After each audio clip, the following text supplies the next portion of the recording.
As I told you earlier in the week, Daniel Andrews will get his extension to his blank cheque of power. But it was always an ambered claim that he was going for 12 months.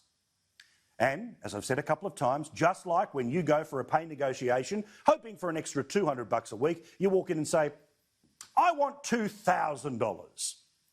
And then when you end up settling on $500, you're very happy and the boss is happy because they talked you down. Andrews wanted 12 months. He will now most likely get many months of the ability, with no information whatsoever about how many cases over how many times before places like Melbourne go back into lockdowns and curfews. He will also be handed this power by the upper house, who were maybe at best a couple of days ago, and now they're quickly running towards the government. What checks and balances will they put into the system to step out of lockdowns and curfews? How many cases over how many days? I talk about this with the Prime Minister, not just about Victoria's handling, but Premier's handling. We need to come to a national uniform position when how many cases over how many days triggers things, and a lack of cases over multiple days removes those things. It can't just be down to the willy-nilly system that exists in places like New Zealand, where half a dozen cases saw Auckland go into lockdown that it is still in tonight. 1.6 million people and about 200 cases. Daniel Andrews said this today about the potential compromise. We want to get past this as fast as we can. These rules won't be in place for a moment longer than they need to be. And then a lot of work's going on at the moment, and we'll have many announcements to make about repairing the damage that this global pandemic has done.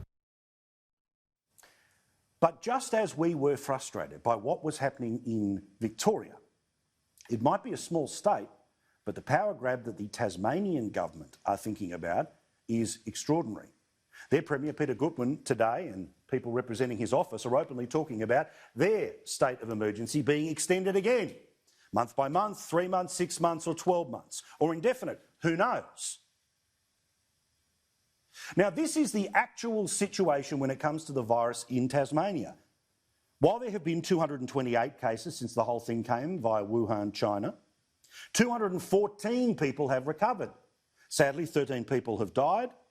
But in the entire state of Tasmania right now, there is only one active case.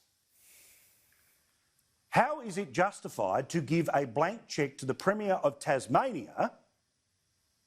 It's not. Just as it was not acceptable to do it for Daniel Andrews.